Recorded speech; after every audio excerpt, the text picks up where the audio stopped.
Hi, Tam here. Now from time to time I hear some people describing men and women in terms of an arbitrary scoring system. So they say, oh, well, this woman is a 10 out of 10. This one is an 8 out of 10. I only date 7 and above. This man is just a 5, and so on and so forth. That has to be one of the most idiotic things coming out of people's mouth. I mean, first of all, it's extremely shallow. It's extremely superficial. And it shows that you lack intelligence. It's retarded, let's face it, right? Now, as doctors, we use a lot of scales, a lot of scoring systems.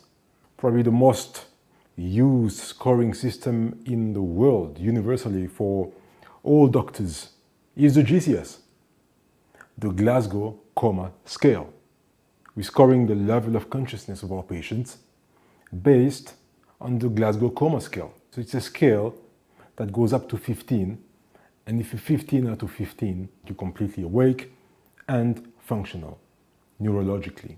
And the less you score, the less conscious you are. You can't score 0 because you're dead at 3 already.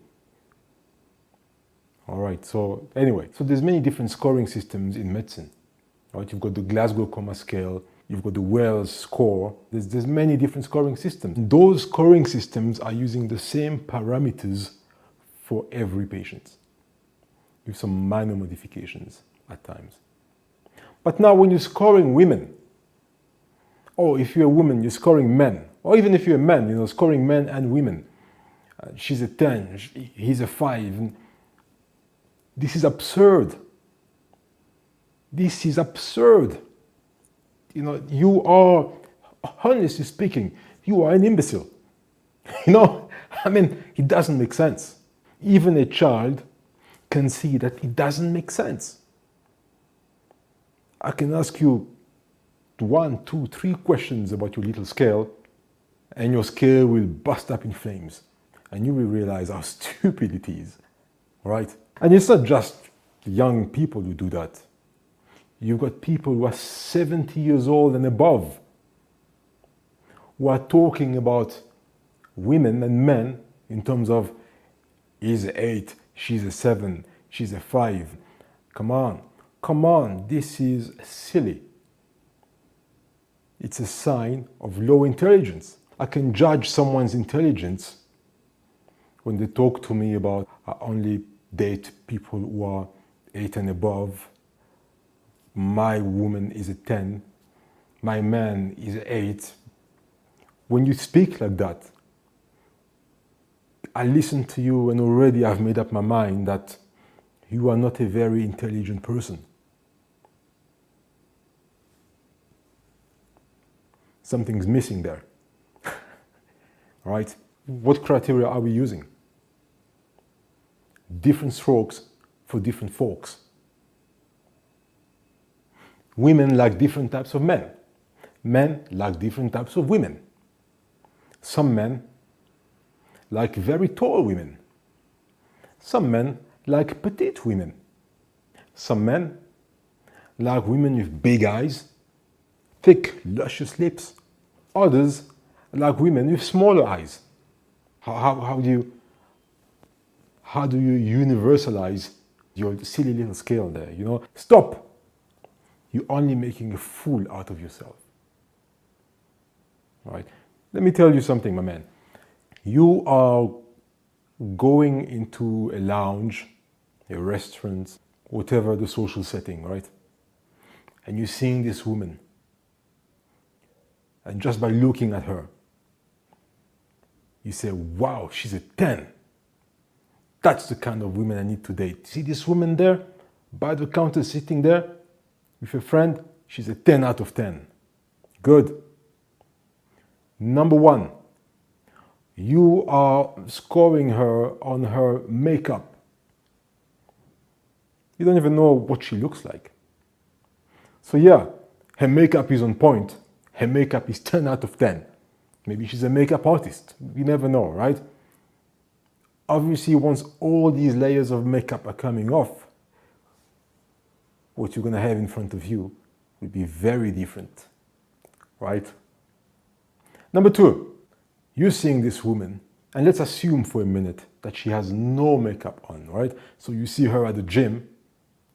She's been gymming, she's been training, she's been sweating, no makeup on. And in your mind, you think, wow, she's a 10 out of 10 or a 9 out of 10. She looks wonderful. You approach her. You say, hello, hi, how are you doing? And it turns out she's extremely bitchy, right? And she tells you, don't talk to me. Who are you? Peace off. And it turns out she's just a nasty attitude, just a nasty piece of work. No manners.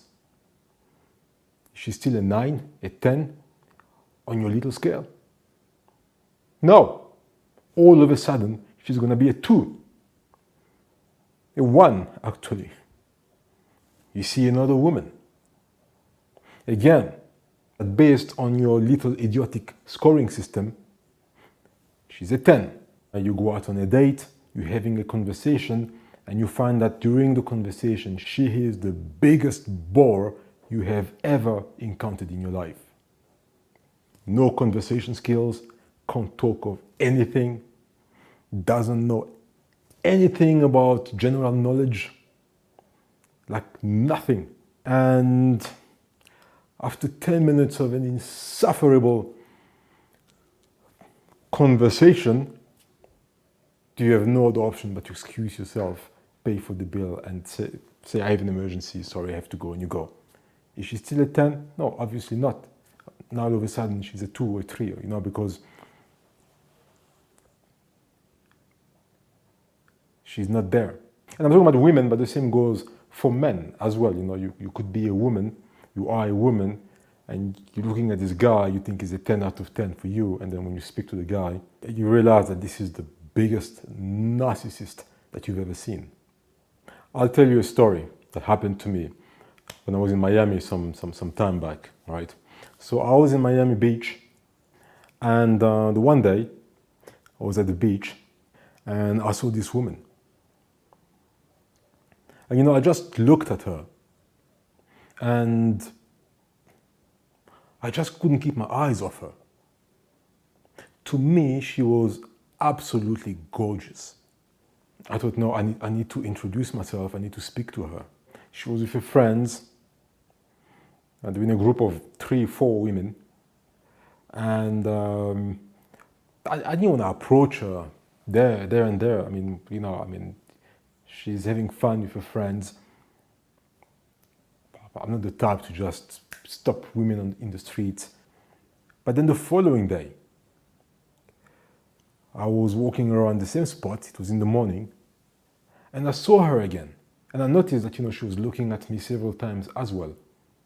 So I thought, you know what, I need to introduce myself. So I went to her, introduced myself. She was very nice, very friendly, we laughed, we talked. It was good. So we had a conversation for about, I would say, half an hour. No, maybe not even half an hour, something like 15 minutes. And then I told her, listen, I'd love to see you again. What are you doing tonight? So I said, hey, you know what? I'd love to take you out tonight. I know this nice restaurant, right here in Miami Beach. Let's go have dinner tonight, and it's gonna be nice. So she said, yeah, I'd love to, So I invited her.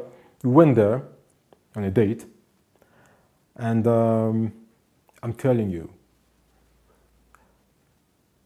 when we started talking, she was,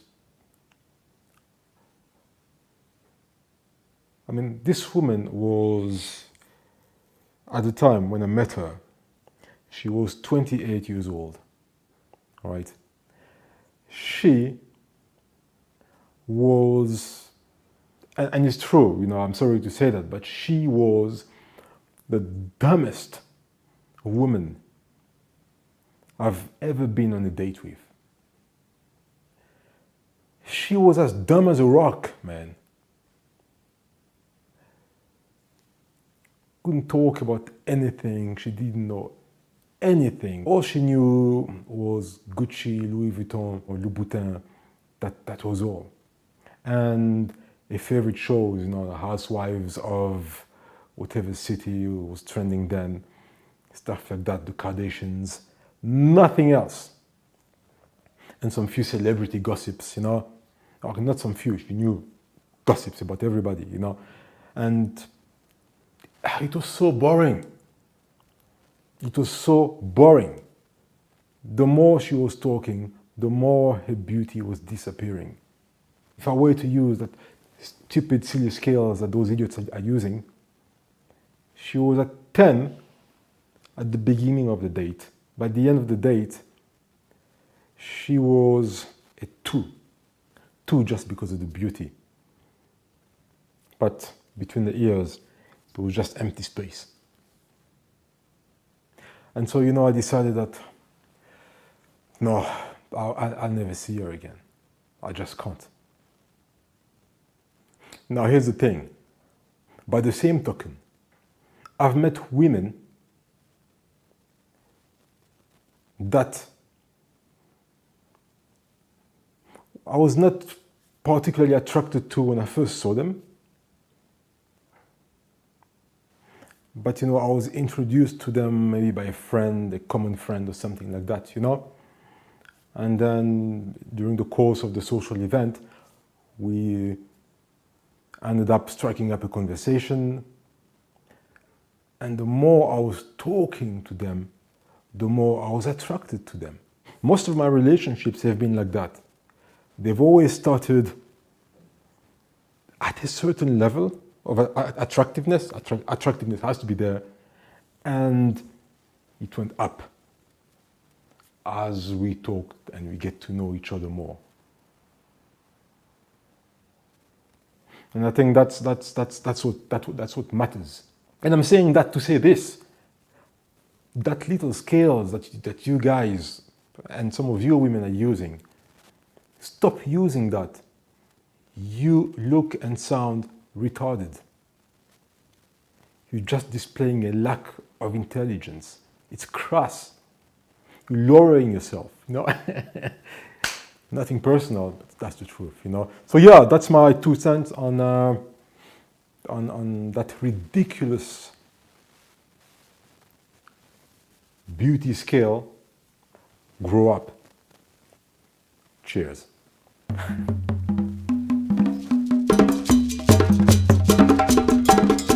There's nothing like that on Tinder. All these women there, or rather 99% of these women, when they write something on their profile, it's pure rubbish. Now, before some of you try to rip me apart for my statistics, let me explain how I got to 99.9%.